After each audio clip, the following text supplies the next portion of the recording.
13వ తారీఖున తెలంగాణలోని 17 లోకసభ స్థానాలకు ఎన్నికలు జరుగుతున్నాయి. ఈ ఎన్నికల సందర్భంగా ఒకసారి తెలంగాణ ప్రజలందరినీ కూడా ఓటు వేసే ముందు ఆలోచించాలని చెప్పి ప్రత్యేకంగా నేను విజ్ఞప్తి చేస్తున్నాను. భారతదేశ ప్రజాస్వామ్య వ్యవస్థ ప్రమాదంలో ఉన్నది. గత 10 సంవత్సరాల నరేంద్ర మోడీ ప్రభుత్వం, భారతీయ జనతా పార్టీ ప్రభుత్వం ప్రజాస్వామ్య వ్యవస్థలపైన దాడి చేస్తున్నది. రాజ్యాంగ వ్యవస్థలన్నింటినీ కూడా గుప్పిట్లో పెట్టుకున్నది. ప్రజలకు స్వేచ్ఛగా మాట్లాడే అవకాశం లేకుండా, ప్రజలు స్వేచ్ఛగా రాజకీయాలు చేసుకునే అవకాశం లేకుండా, ప్రజలు స్వేచ్ఛగా మత విశ్వాసాలను గౌరవించే పరిస్థితి లేకుండా ఒక భయానక వాతావరణాన్ని భారతదేశ వ్యాప్తంగా భారతీయ జనతా పార్టీ అమలు చేస్తున్నది. రాబోయే రోజులలో 400 సీట్లు గెలవాలి, మరొకసారి నరేంద్ర మోడీ గారు ప్రధానమంత్రి కావాలని దేశంలో ఉన్న అనేక మెజారిటీ మీడియా సంస్థలన్నింటినీ కూడా గుప్పిట్లో పెట్టుకొని విస్తృతమైన విష ప్రచారం చేస్తున్నారు. దయచేసి ప్రజలు గమనించాలని చెప్పి నేను కోరుతున్నా. అంతేకాకుండా భారతీయ జనతా పార్టీకి చెందిన నాయకులు, సాక్షాత్తు ప్రధానమంత్రి నరేంద్ర మోడీ తన ఎన్నికల ప్రసంగాలలో మత విద్వేషాలను రెచ్చగొట్టే విధంగా, హిందువులు ముస్లింలు వేరనే విధంగా, హిందువులు క్రిస్టియన్లు వేరనే విధంగా, భారతదేశానికి ముస్లిమ్స్కు క్రిస్టియన్స్కు సంబంధం లేదనే విధంగా, కాంగ్రెస్ పార్టీ అధికారంలోకి వస్తే మీ మంగళసూత్రాలకు భద్రత ఉండదు అని మాట్లాడే నీచ స్థాయికి ప్రధానమంత్రి గారు దిగజారడం భారతదేశ ప్రజాస్వామ్య వ్యవస్థ పైన ఏ రకమైన దాడి జరుగుతున్నదో దయచేసి అందరూ కూడా గమనించాలని చెప్పి నేను కోరుతున్నా. అంతేకాకుండా మళ్ళీ అధికారంలోకి వస్తే రాజ్యాంగాన్ని మార్చేస్తాం, అంబేద్కర్ భావజాలాన్ని అణిచివేస్తాం,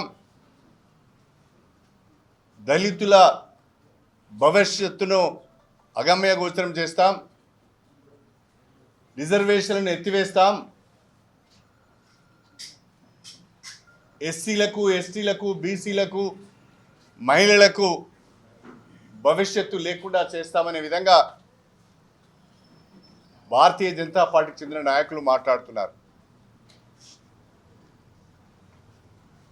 బీజేపీ భారతదేశ సామాజిక వ్యవస్థను ఎటువైపు తీసుకుపోతున్నదో దయచేసి ఆలోచించాలని చెప్పి బుద్ధిజీవులకు నేను విజ్ఞప్తి చేస్తున్నా. మేధావులకు, ప్రజాస్వామ్యవాదులకు, లౌకికవాదులందరికీ కూడా నేను విజ్ఞప్తి చేస్తున్నా. ఇది మనందరికీ ఒక పరీక్షా సమయం. మన భారతదేశ సమగ్రతను, భారతదేశ ప్రజాస్వామ్య వ్యవస్థను, అంబేద్కర్ గారు మనకు అందించిన రాజ్యాంగాన్ని కాపాడుకోవాల్సిన బాధ్యత ఈరోజు ప్రతి ఒక్క భారతీయుని పైన పడ్డది.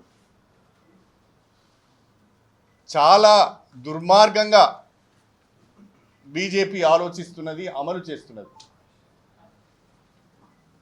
దేశము ప్రమాదంలో పడే పరిస్థితి వచ్చింది. ఇప్పుడైనా మనం మేల్కొనకపోతే మన లౌకిక వ్యవస్థను, మన ప్రజాస్వామ్య వ్యవస్థను, మన రాజ్యాంగ వ్యవస్థలను మనం కాపాడుకోపోతే మనకు రక్షణ లేదనే విషయాన్ని కూడా, మన భవిష్యత్తుకు భరోసా లేదనే విషయాన్ని కూడా దయచేసి ప్రజలు ఆలోచించాలని చెప్పి నేను కోరుతున్నా. ఇప్పటికే దేశవ్యాప్తంగా ఈ 10 సంవత్సరాల కాలంలో కేంద్ర ప్రభుత్వం ఇచ్చిన నివేదికల ఆధారంగా దళితుల పైన దాడులు పెరిగినాయి, ముస్లిమ్స్ పైన దాడులు పెరిగినాయి, క్రిస్టియన్స్ పైన దాడులు పెరిగినాయి, మహిళల పైన అత్యాచారాలు పెరిగినాయి. బీసీలకు ఎక్కడ ప్రాధాన్యత లేదు. ఇలాంటి వ్యవస్థలో మనం బ్రతుకుతున్నాం. రేపటి ఎన్నికలలో మన ఓటు ద్వారా భారతీయ జనతా పార్టీ ప్రణాళికాబద్ధంగా దేశవ్యాప్తంగా చొప్పిస్తున్న మతతత్వవాదాన్ని, మత విద్వేషాలను మనం అడ్డుకోవాల్సిన అవసరం ఉన్నది. దీనికి మనందరం కూడా సమాయత్తం కావాల్సిన అవసరం ఉన్నది. లేకుంటే ప్రమాదాన్ని ఎదుర్కోవాల్సి వస్తుంది. దయచేసి ఆలోచించండి. భారతదేశంలో ఏ వర్గానికి మీరు మేలు చేశారని, షెడ్యూల్ కులాల, షెడ్యూల్ తెగల, మైనారిటీల, మహిళల, బీసీల సమగ్ర అభివృద్ధికి ఒక్కటంటే ఒక్క మంచి పథకాన్ని విద్యాపరంగా కానీ, వైద్యపరంగా కానీ, ఆర్థిక పరంగా కానీ, రాజకీయ పరంగా కానీ మీరు అమలు చేసిన కార్యక్రమం ఉందా అని నేను అడుగుతున్నాను. ఇలా దేశవ్యాప్తంగా ఉన్న గొప్ప పేరెనిక కన్నా ఎడ్యుకేషనల్ ఇన్స్టిట్యూషన్స్ అన్నీ కూడా గతంలో కాంగ్రెస్ ప్రభుత్వం అధికారంలో ఉన్నప్పుడు ఏర్పాటు చేసినాయి. మనం గొప్పగా చెప్పుకునే ఐఐటీలన్నీ కూడా పండిట్ జవహర్లాల్ నెహ్రూ గారు ప్రధానమంత్రిగా ఉన్నప్పుడు ఏర్పాటు చేసినాయి. పరిశ్రమలన్నీ కూడా పండిట్ జవహర్లాల్ నెహ్రూ గారు ఉన్నప్పుడు అమలు చేసినాయి. ప్రాజెక్టులు అన్నీ కూడా పండిట్ జవహర్లాల్ నెహ్రూ గారు ఉన్నప్పుడు శంకుస్థాపనలు చేసి ప్రారంభించినవి. భారతీయ జనతా పార్టీ వచ్చి ఈ దేశంలో చెప్పుకోదగ్గ పని ఏం చేసింది? గత కాంగ్రెస్ ప్రభుత్వం ఏర్పాటు చేసిన ప్రభుత్వ రంగ సంస్థలన్నింటినీ కూడా తెగనమ్మే ప్రయత్నం చేస్తున్నారు. నవరత్నాలుగా పేరు తెచ్చుకున్న, అత్యంత లాభాలు ఆర్జిస్తున్న ఎల్ఐసి లాంటి సంస్థలను కూడా ప్రైవేట్ పరం చేస్తున్నారు, షేర్లు అమ్మేస్తున్నారు. తద్వారా ప్రభుత్వ రంగ సంస్థలలో ఉన్న రిజర్వ్డ్ కేటగిరీస్కి చెందిన ఎస్సీ, ఎస్టీ, బీసీల ఉద్యోగాలు పోతున్నాయి. వాళ్ళు రోడ్డున పడుతున్నారు. ప్రభుత్వ రంగంలో కొత్త ఉద్యోగాలు ఏర్పాటు చేయకపోగా ఉన్న ఉద్యోగాలను పీకేస్తున్నారు. దొడ్డిదారిన రిజర్వేషన్లు ఎత్తివేస్తున్నారు. సంవత్సరానికి 2 కోట్ల ఉద్యోగాలు ఏర్పాటు చేస్తా అన్నారు. 10 సంవత్సరాలు అయింది. దేశంలో 20 కోట్ల ఉద్యోగాలు నరేంద్ర మోడీ ఏర్పాటు చేయాలి. కానీ 20 లక్షల ఉద్యోగాలు కూడా భర్తీ కాలేదు. దేశంలో నిరుద్యోగం విపరీతంగా పెరిగిపోయింది. ఉపాధి అవకాశాలు లేవు. చివరికి నరేగా కింద 100 రోజులు పనిచేసుకునే అవకాశాన్ని 40 రోజులకు కుదించింది. అంటే చివరికి వ్యవసాయ కూలీల పైన, కూలి దొరకని దినాలలో నరేగా పనులకు పోయి కూలి సంపాదించుకొని పొట్ట నింపుకుందామంటే కూడా అవకాశం లేని దుస్థితిని భారతీయ జనతా పార్టీ కల్పించింది. పేద వర్గాలపైన పగతో, బడుగు వర్గాలపైన కక్షతో అదానికి, అంబానికి దేశాన్ని తాకట్టు పెడుతున్నారు. పేద వర్గాల, బడుగు బలిన వర్గాల పొట్టగొట్టి అదానీ, అంబానీల పొట్టలు నింపుతున్నారు. ఇది ప్రస్తుతం భారతదేశంలో భారతీయ జనతా పార్టీ యొక్క పనితీరు. దీన్ని గమనించాలని చెప్పి నేను కోరుతున్నాను. తెలంగాణలోనైతే భారతీయ జనతా పార్టీకి ఓటు అడిగే నైతిక హక్కు లేదు. ఎందుకంటే తెలంగాణ ఏర్పాటునే అవమానపరిచిన వ్యక్తి ప్రధానమంత్రి నరేంద్ర మోడీ. తల్లి చనిపోయింది, బిడ్డ బతికింది అని చాలా వ్యంగ్యంగా తెలంగాణ ఏర్పాటును, తెలంగాణ ఉద్యమాన్ని అవమానపరిచిన వ్యక్తి నరేంద్ర మోడీ గారు. ఆంధ్రప్రదేశ్ విభజన చట్టంలో పొందుపరిచిన ఏ ఒక్క హామీని ఈ 10 సంవత్సరాల కాలంలో నెరవేర్చని ప్రభుత్వం భారతీయ జనతా పార్టీ ప్రభుత్వం. నేను అడుగుతున్న తెలంగాణలో ఈ 10 సంవత్సరాల కాలంలో మీరు ఎన్ని నిధులు ఇచ్చారు? ఎన్ని పరిశ్రమలు పెట్టారు? ఎన్ని విశ్వవిద్యాలయాలు పెట్టారు? ఎన్ని మెడికల్ కాలేజీలు పెట్టారు? ఎన్ని ట్రిపుల్ ఐటీలు పెట్టారు? ఎన్ని ఐఐఎంలు పెట్టారు? దేశంలో అనేక రాష్ట్రాలలో అనేక రకాలైన ప్రాజెక్టులను, విశ్వవిద్యాలయాలను, ఇన్స్టిట్యూషన్స్ను మంజూరు చేశారు. తెలంగాణలో ఎందుకు చేయలేదు? అంటే తెలంగాణ పైన కక్షపూరితంగా బీజేపీ వ్యవహరిస్తున్నది. ఇది మన కళ్ళ ముందు కనిపిస్తున్నది. కనీసము కాజీపేట జంక్షన్ను డివిజన్ చేయరు.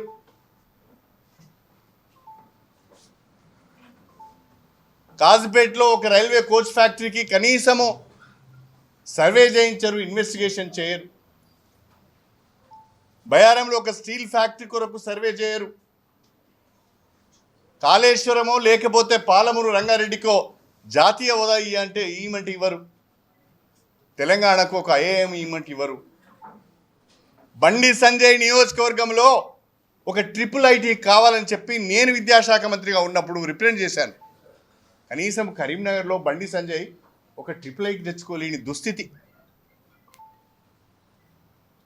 ఏ ముఖం పెట్టుకొని ఏమి ఒరగబెట్టారని, 10 సంవత్సరాల్లో తెలంగాణకు ఏమి చేశారని మీరు తెలంగాణ ప్రజలు ఓట్లు అడుగుతారో చెప్పవలసిన అవసరం లేదు. అదనంగా నిధులు ఇవ్వకుండా, ప్రాజెక్టులకు జాతీయ హోదా ఇవ్వకుండా, ఒక్క మెడికల్ కాలేజ్ ఇవ్వకుండా, కోచ్ ఫ్యాక్టరీ ఇవ్వకుండా, రైల్వే డివిజన్ చేయకుండా, స్టీల్ ఫ్యాక్టరీ లేకుండా ఏ ముఖం పెట్టుకొని మీరు తెలంగాణ ప్రజలను ఓట్లు అడుగుతున్నారని నేను అడుగుతున్నాను. తెలంగాణ ప్రజలు ఎవరు కూడా తెలంగాణ అంటేనే విప్లవాలకు పురిటిగడ్డ, ఉద్యమాల పోరుగడ్డ, వామపక్ష భావజాలాలు కలిగిన ప్రజలు అందరూ కూడా ఆలోచించాలి. బీజేపీ ఏమి ఉరగబెట్టింది మనకు వాళ్ళకు ఓటు ఎందుకు వేయాలి? రాబోయే రోజుల్లో కూడా బీజేపీ ద్వారా తెలంగాణ కొరిగేది ఏమీ లేదు. ఎజెండా ఏం చెప్పడం లేదు. మొన్న ముఖ్యమంత్రి గారు వరంగల్కి వచ్చారు. వరంగల్లో ఒక భారీ బహిరంగ సభలో వాళ్ళు పాల్గొన్నారు. ఉమ్మడి వరంగల్ జిల్లాకు రాష్ట్రంలో ఉన్న కాంగ్రెస్ ప్రభుత్వము ఏ రకంగా అభివృద్ధి కార్యక్రమాలు చేయబోతున్నదో చాలా స్పష్టంగా చెప్పారు. తన ఉపన్యాసంలో ఇండస్ట్రియల్ కారిడార్ తీసుకొస్తా అన్నారు, రైల్వే కోచ్ ఫ్యాక్టరీకి ప్రయత్నం చేస్తా అన్నారు, బ్రహ్మాండంగా సాగునీటి వనరులను అభివృద్ధి చేస్తామని చెప్పారు, ప్రతి ఎకరానికి సాగునీరు ఇస్తామని చెప్పారు, స్టీల్ ఫ్యాక్టరీ కొరకు ప్రయత్నం చేస్తామని చెప్పారు, వరంగల్ ఔటర్ రింగ్ రోడ్ కానీ అండర్ గ్రౌండ్ డ్రైనేజ్ కానీ తీసుకొస్తామని చెప్పారు. ఒక స్పష్టమైన అభివృద్ధి ప్రణాళికను ముఖ్యమంత్రి గారు బహిరంగ సభలో తన ఉపన్యాసంలో చెప్పారు. ఆ రకంగా మీరు ఏమైనా చెప్తున్నారా?